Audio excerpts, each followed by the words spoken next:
In metal, electrons are loosely bound and can move freely in all possible directions with the entire region of the metal at room temperature. However, these free electrons cannot leave the metal surface because they are held inside in the metal by the positive ions. The minimum amount of energy required to eject an electron out of the metal surface is called work function. If this energy is provided by heating, then it is called thermoionic emission. If this energy is provided by applying high electric field, then it is called field emission. If this energy is provided by light of suitable frequency, then it is called photoelectric emission. And if this energy is provided by striking the metal surface with high energy electron, then it is called secondary emission. Halwach and Leonard observed that when a negatively charged zinc plate is connected to gold leaf electroscope, then zinc plate loses its charge when it is illuminated by ultraviolet radiation. He also observed that when an uncharged plate is exposed to ultraviolet radiation, it becomes charged.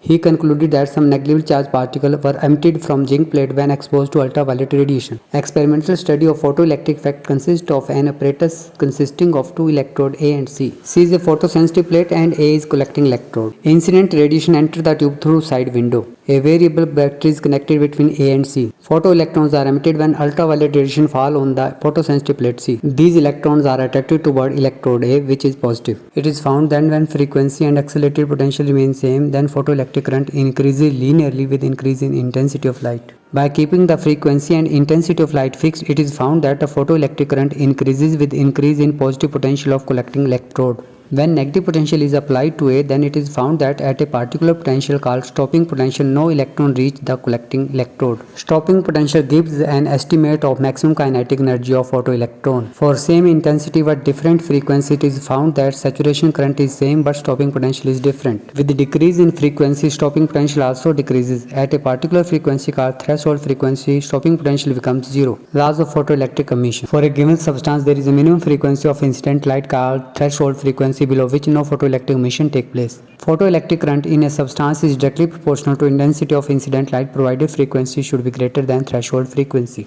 Maximum kinetic energy of photoelectron increases with increase in frequency of incident light. Photoelectric emission is an instantaneous process. According to wave theory, energy is uniformly distributed over the wavefront of the light. When light falls on a surface of metal, this energy is absorbed by a large number of electrons. Therefore, energy absorbed per electron is very small. So each electron takes enough time to leave the surface. Therefore, wave theory cannot explain the instantaneous emission of photoelectron. According to wave theory, kinetic energy of emitted electron should increase with increase in intensity of light, but it is not so. According to wave theory, emission of electron depend upon intensity and not upon threshold frequency of incident radiation. But it is not so. Einstein proposed a theory that when light interacts with matter, it behaves as a particle called photon. Photon is a packet of energy. It travels with the speed of light. Its rest mass is zero. It is electrically neutral. When it changes medium, wavelength and velocity changes but not frequency. Its energy depends upon frequency. All photons having same frequency have same energy irrespective of the intensity. According to Einstein, when a photon of energy h mu is incident on a photosensitive surface, it is completely absorbed by electron. Some part of energy equal to work function of metal is used to liberate electron from metal surface, and remaining part is used as kinetic energy of photoelectron.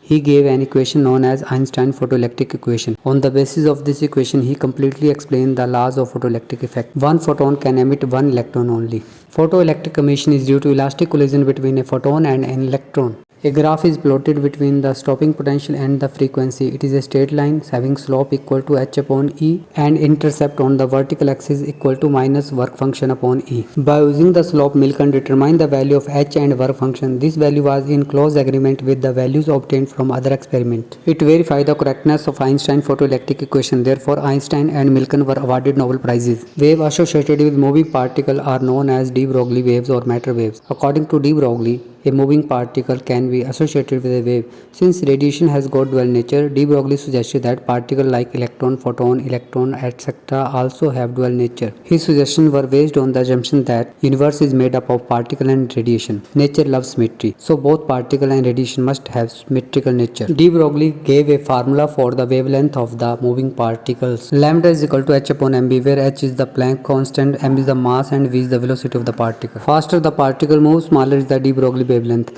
Lighter is the particle, greater is the de Broglie wavelength.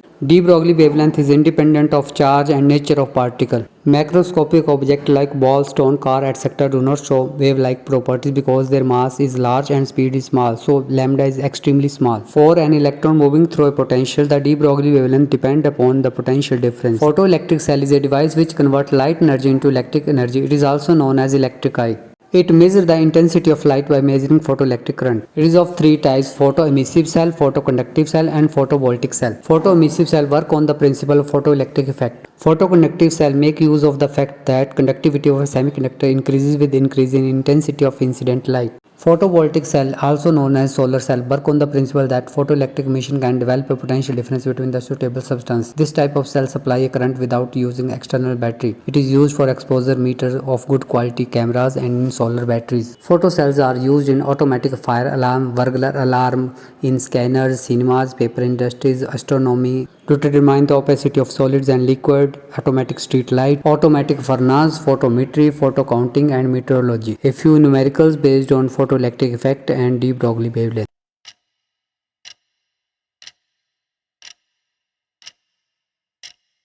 And at last, thanks for watching.